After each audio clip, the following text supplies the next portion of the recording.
सिद्ध योग में आपका स्वागत है। हम आप सबके लिए ऑनलाइन योग कक्षाएं आयोजित कर रहे हैं जो अंग्रेजी और हिंदी दोनों भाषाओं में उपलब्ध हैं। हम प्रत्येक दिन सुबह 5 बजे से रात 10 बजे तक 12 अंग्रेजी और 4 हिंदी की कक्षाओं के साथ आपके लिए उपस्थित हैं, ताकि आपको प्रत्येक दिन सही समय पर योग का अभ्यास करने में सुविधा हो। ये 2 सप्ताह एक ऐसा समय है जिसमें आप शामिल होकर अपने जीवन में एक सकारात्मक परिवर्तन का अनुभव कर सकते हैं, वह भी बिल्कुल मुफ्त में।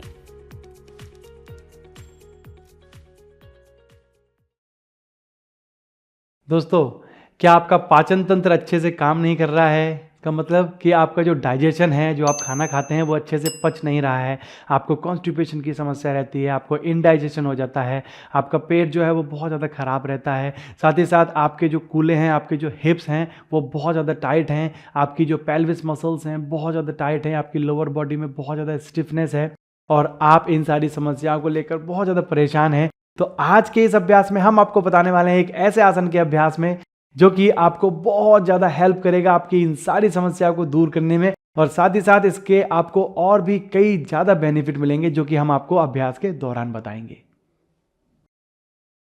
तो चलिए दोस्तों, अपने अनंत आसन side reclining leg lift pose का जो अभ्यास है वो शुरू करने से पहले हम इस आसन की कॉन्ट्राइंडिकेशंस को समझ लेते हैं।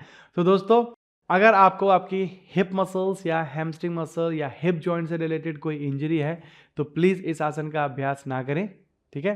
और इस आसन के अभ्यास में आपको एक चीज़ का और ध्यान रखना है, अगर आपको सर्वाइकल की समस्या है, ठीक है, नेक से रिलेटेड कोई भी समस्या है आपको, तो आपको थोड़ी सी प्रिकॉशन के साथ, सावधानी के साथ इस आसन का अभ्यास करना है, बहुत ज़्यादा पुश नहीं करना है नेक को, ठीक है। तो चलिए अब चलते हैं अपने आसन के अभ्यास की ओर। तो इस आसन के अभ्यास को हम लोग लेट कर करेंगे, क्योंकि ये अभ्यास जो है वो लेट कर करने वाले आसनों की कैटेगरी में आता है। तो लेट कर करने वाले जो भी आसन है उनका अभ्यास हम सुपाइन पोज से शुरू करते हैं। तो सबसे पहले हमें लेट कर सुपाइन पोज की पोजीशन ले लेनी है। तो धीरे से आपको अपनी दोनों एल्बोज को एक एक करके डाउन करना है और आपको अपनी पीठ के बल लेटकर सुपाइन पोज की पोजीशन में आ जाना है। दोनों पैरों को मिला लेना है, दोनों हाथों को अपनी बॉडी के साइड से रखेंगे, इस तरीके से आपको सुपाइन पोज में लेट जाना है, ठीक है। और सबसे पहले हम इस आसन का अभ्यास राइट साइड टर्न होकर करेंगे, ठीक है, क्योंकि हमारा रिक्लाइनिंग पोज है, लेट कर करने वाला पोज है, और साइड साथ में इसमें साइड वर्ड भी आ रहा है, तो हमें एक साइड से पहले करना था, तो हम राइट साइड टर्न होकर पहले इस आसन का अभ्यास करेंगे, ठीक है। तो धीरे से आपको अपने दोनों घुटनों को बेंड करना है, ठीक है, और दोनों घुटनों को बेंड करने के बाद आपको राइट साइड टर्न हो जाना है हाफ, ठीक है, पूरा टर्न नहीं होना है, आपको हाफ राइट साइड टर्न होना है इस तरीके से। और आपको अपनी राइट एल्बो को इस तरीके से रख के आपको अपनी जो राइट पाम है, आपकी जो दाएं हाथ की हथेली है, उसके ऊपर आपको अपना हेड इस तरीके से सपोर्ट कर देना है, दोनों पैरों को आपको बिल्कुल सीधा कर देना है। इसमें थोड़ा सा बैलेंसिंग का भी होता है, ठीक है ना, तो आपको बैलेंसिंग भी बनानी है इस आसन के अभ्यास में। तो आपका जो बायां हाथ है आप उसको यहाँ सपोर्ट करके रखिए, तो ये आपको बैलेंसिंग में हेल्प करेगा। और ध्यान रहे आपकी जो बॉडी है वो पूरी एक लाइन में होनी चाहिए। आपके जो एंकल जॉइंट है, नी जॉइंट है, आपकी जो पेल्विस बोन है, यहाँ पर एक बोन होती है, हड्डी होती है, उस पेल्विस बोन बोलते हैं, आपका जो शोल्डर और हेड है वो सब एक लाइन में होना चाहिए, ठीक है।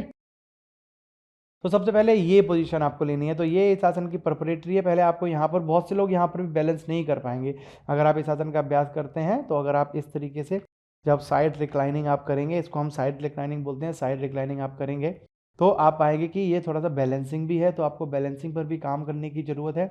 ये आपके बैलेंसिंग सेंस को बढ़ाने में बहुत ज़्यादा हेल्प करता है, साथ ही साथ आपके कंसंट्रेशन को इम्प्रूव करने में बहुत ज़्यादा हेल्पफुल है, और आपके डाइजेशन के लिए बहुत ज़्यादा अच्छा है। जिन लोगों का मेटाबॉलिज्म अच्छे से काम नहीं कर रहा है, जिन लोगों को डाइजेशन से रिलेटेड समस्याएं रहती हैं, कॉन्स्टिपेशन रहता है, इनडाइजेशन रहता है, उनके लिए बहुत ज़्यादा हेल्पफुल है, ठीक है ना। आप चलते हैं इस आसन के अभ्यास में अगले स्टेप में। तो अगले स्टेप में हमें क्या करना है, बाएं हाथ को आपको अपनी चेस्ट के पास रखना है सपोर्ट के लिए, और आपको धीरे धीरे अपने बाएं पैर को, ठीक है, बाएं पैर को ऊपर की तरफ उठाना है।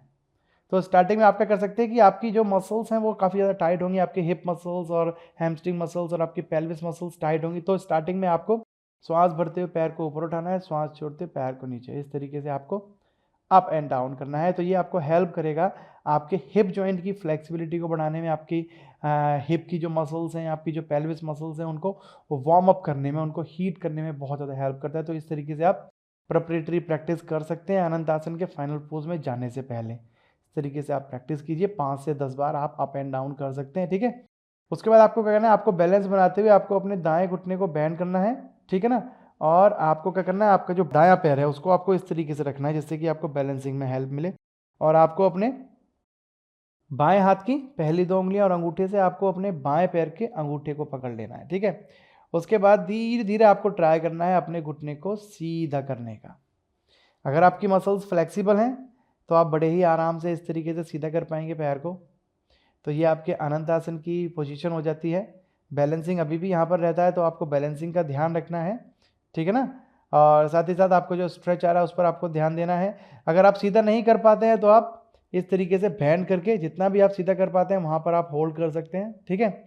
और प्रॉप्स का अगर आप यूज़ करना चाहें तो जैसे कि मैंने यहाँ पर योगा बेल्ट ले रखी है, तो अगर आपके पास योगा बेल्ट होती है, ठीक है ना, अगर आपके पास अवेलेबल है योगा बेल्ट, अगर योगा बेल्ट नहीं है तो घर पर जो भी आपके चुन्नी, कपड़ा, टॉवल आप कुछ भी ले सकते हैं, उसको आप इस तरीके से पैर में फंसा लीजिए, ठीक है ना। और इस तरीके से आप अपने पैर को स्ट्रेच कर सकते हैं, ठीक है। यहाँ पर ध्यान रहे, एल्बो को बैंड करके इस तरीके से स्ट्रेच नहीं करना है, ओके, ये गलत तरीका है करने का। अगर आप अपने पैर को खींच रहे हैं तो आप अपने हाथ को भी सीधा रखिए, पैर को पास पकड़ लीजिए। अगर आप पैर के ज़्यादा पास तक नहीं पहुँच रहे हैं, अगर आपका हाथ दूर है तो आप इस तरीके से प्रैक्टिस कर रहे हैं इस आसन की। तो इस तरीके से आप प्रॉप के साथ भी सीधा कर सकते हैं, और आप अगर आप चाहें तो डायरेक्टली अपने फिंगर से और अपने थंब से अपने पैर के अंगूठे को पकड़ के जितना भी आप स्ट्रेच कर सकते हैं उतना आप ट्राई कर सकते हैं धीरे धीरे। बहुत ज़्यादा ओवर स्ट्रेच नहीं करना है, ठीक है। बैलेंसिंग रहती है जैसे कि मैंने आपको बताया, तो बैलेंसिंग पर ध्यान देना है। अगर आपको बैलेंसिंग में दिक्कत आ रही है, पैर ऊपर उठाना है, आपका बैलेंस नहीं बनना है, तो आप हाथ को रख के पैर को ऊपर उठा के भी इस तरीके से प्रैक्टिस कर सकते हैं।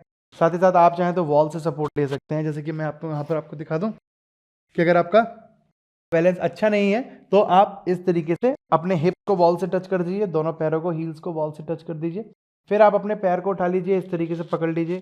तो यहाँ पर आपको सपोर्ट मिल जाएगी वॉल से और आप अच्छे से स्ट्रेच कर सकते हैं, आपका बैलेंस भी अच्छा रहेगा, ठीक है ना, क्योंकि वॉल से आपको सपोर्ट मिल गई है और आप अच्छे से स्ट्रेच कर सकते हैं। तो स्टार्टिंग में आप चाहें तो वॉल के साथ भी इस आसन के अभ्यास को कर सकते हैं। अगर विदाउट वॉल आप कर रहे हैं और आपका बैलेंस अच्छा नहीं हो रहा है तो आप इस तरीके से भी अभ्यास कर सकते हैं वॉल के साथ। और स्टार्टिंग में बेटर है, अगर आप बिगिनर हैं तो आप बेटर रहेगा कि पहले वॉल के साथ प्रैक्टिस करें, जिससे कि आप अच्छे से अपने पैर को स्ट्रेच कर पाएं और आपको बैलेंसिंग के लिए ज़्यादा स्ट्रगल ना करना पड़े। तो ये जैसे कि हमने आपको अभी दाईं तरफ टर्न होकर दिखाया था, सेम उसी तरीके से आपको इस आसन को बाईं तरफ से भी करना होता है, ठीक है। तो जैसे आप दाईं तरफ टर्न हुए थे वैसे ही आपको बाईं तरफ भी टर्न होना है। तो बाएं हाथ को आप ऐसे रखेंगे, दोनों पैरों को मिला के रखिए। अगर आपका बैलेंस अच्छा नहीं था, अगर आप बिगिनर हैं, तो वॉल के साथ ही आपको करना है, जैसे कि मैंने आपको अभी बताया था, ठीक है ना। फिर धीरे धीरे जब आपकी प्रैक्टिस अच्छी हो जाती है, आपका बैलेंस अच्छा हो जाता है, आपकी लेग मसल्स अच्छे से स्ट्रेच हो जाती हैं, क्योंकि ये हेल्प करता है, जैसे कि मैंने आपको बताया, आपके कूलों की फ्लेक्सिबिलिटी को बढ़ाने में, आपकी हिप्स और हैमस्ट्रिंग मसल्स, पेल्विस मसल्स को स्ट्रेच करने में बहुत ज़्यादा हेल्प करता है। तो फर्स्ट जो प्रैक्टिस थी आपको इस तरीके से बैलेंस बनाने की करनी है। सेकंड, आप इस तरीके से वार्म अप कर सकते हैं अपने हिप जॉइंट्स की फ्लेक्सिबिलिटी को बढ़ाने के लिए, आपकी हैमस्ट्रिंग और पेल्विस मसल्स को स्ट्रेच करने के लिए इस तरीके से प्रैक्टिस कर सकते हैं आप। और बैलेंस के लिए आप अपने हाथ को सपोर्ट करके रखिए। फिर जैसे जैसे आपकी वार्म अप हो जाती है मसल्स, फिर आप अपने पैर को पकड़ लीजिए, अंगूठे को इस तरीके से, और आप यहाँ पर स्ट्रेच कर सकते हैं हाथ के साथ डायरेक्टली या फिर बेल्ट के साथ यहाँ पर, ओके। अगर बैलेंस में आपको स्ट्रगल करना पड़ रहा है, बैलेंस नहीं बन रहा है, जिससे कि आप बैलेंस की वजह से आप अपनी लेग को स्ट्रेच नहीं कर पा रहे हैं, तो आप वॉल के साथ सपोर्ट कर सकते हैं, अपने हिप्स को पीछे टच कर सकते हैं और आप अच्छे से स्ट्रेच कर पाएंगे। तो इस तरीके से as a beginner step by step आप इस आसन के अभ्यास में जा सकते हैं फाइनल पोज में। बट ध्यान रहे, कभी भी आपको किसी भी आसन के अभ्यास में अपने आप को ओवर स्ट्रेच नहीं करना है और ना ही डायरेक्टली आपको फाइनल पोज में जाना है। जो बिगिनर लोग हैं, खासतौर से जो बिगिनर हैं जिन्होंने पहले कभी इस आसन का अभ्यास नहीं किया है, तो वो केवल प्रैक्टिस करेंगे पहले रिक्लाइनिंग साइड की। आपको साइड टर्न होकर रिक्लाइनिंग करना है, उसके बाद आपको लेग लिफ्टिंग पर जाना है। और लेग लिफ्टिंग से पहले मैंने आपको जो वार्म अप बताया था पैर को अप डाउन करने वाला, उस पर भी आपको काम करना है, तभी आपका जो आसन है वो अच्छे से हो पाएगा। तो दोस्तों, ये हमने आपको जानकारी दी आपके अनंत आसन के बारे में। और आप अगर जो स्टेप्स हमने बताए हैं, जो प्रैक्टिस हमने बताई है, आप उसी तरीके से अगर आप इस आसन के अभ्यास में जाते हैं तो आपको बहुत ही जल्दी इंप्रूवमेंट देखने को मिलेगा अपनी फ्लेक्सिबिलिटी में, और आप बहुत ही आसानी से बिना किसी इंजरी के इस आसन के फाइनल पोज में पहुंच पाएंगे। और मैं आशा करता हूं कि ये सारी जानकारी आपके लिए बहुत ज़्यादा हेल्पफुल रहेगी, जिससे कि आपको मदद मिलेगी अपने अनंत आसन को करने में, साथ ही साथ आपकी फ्लेक्सिबिलिटी को इम्प्रूव करने में। तो चलिए आप लोग करिए इस आसन का अभ्यास। हम जल्दी मिलते हैं आपसे अगले अभ्यास में, तब तक के लिए नमस्कार।